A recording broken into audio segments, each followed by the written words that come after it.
Hello everyone, welcome to another video of comprehensive biology learning. In today's video, we will talk about the male and female reproductive system. The best way of learning the male and female reproductive system is to learn it through the flowchart. So what we'll do is we'll learn the flowchart and simultaneously we'll refer to the diagram which is given in our NCERT textbook. So let's start.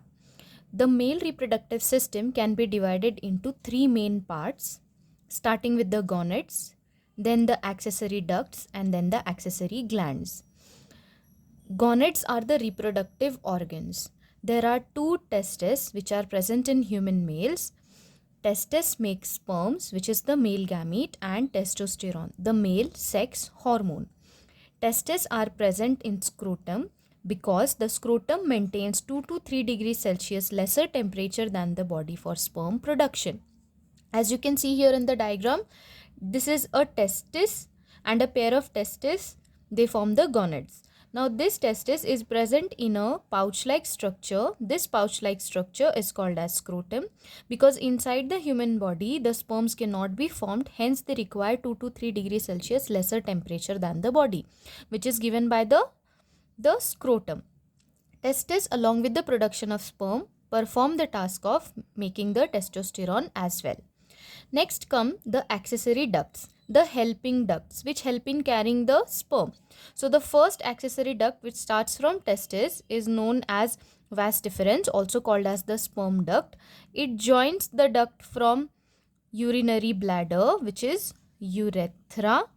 So there are two accessory ducts, vas deferens and urethra. As you can see in the diagram, the urinary bladder also opens through the same route, and the opening of testis, opening of vas deferens also enters into the same route. So we can say that the excretory and the reproductive system of human males is interlinked.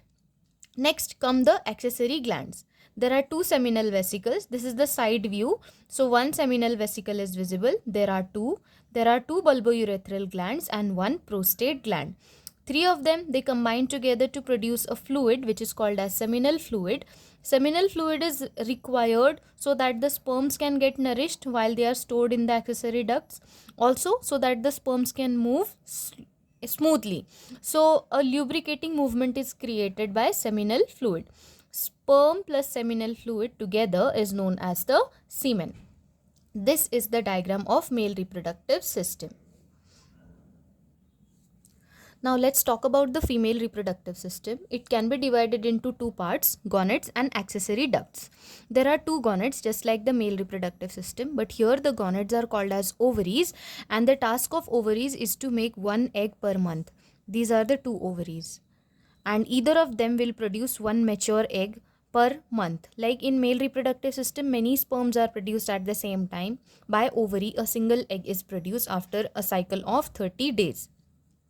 Other than the production of egg, the task of gonads or the ovaries is to make estrogen and progesterone, which help in development of secondary sexual characteristics in females. We don't have any other glands associated with the female reproductive system, but we do have accessory ducts.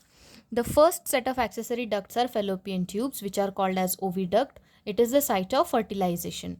So starting from the ovary, there are two ducts which are not directly connected, and they are called as fallopian tubes or oviducts. They have finger-like projections at the end. These are called as fimbriae. So as soon as the egg is released out from the ovary, it is caught hold of by the fimbriae and taken into the fallopian tube for fertilization. Uterus is the site of implantation and nourishment of embryo. एक बार embryo बन गया तो वो यहाँ पे grow तो नहीं कर सकता, so it needs to come down and it attaches to the uterus so that it can get enough space, also nutrition for its own development. Then next come the cervix and vagina. Just below the uterus we have cervix and vagina. Cervix and vagina together form the birth canal. So once the young one is ready over here in the uterus, then it is given birth through the birth canal. I hope the concept of male and female reproductive system is clear to everyone. If you still have a doubt, please do let me know in the comment section. Thank you.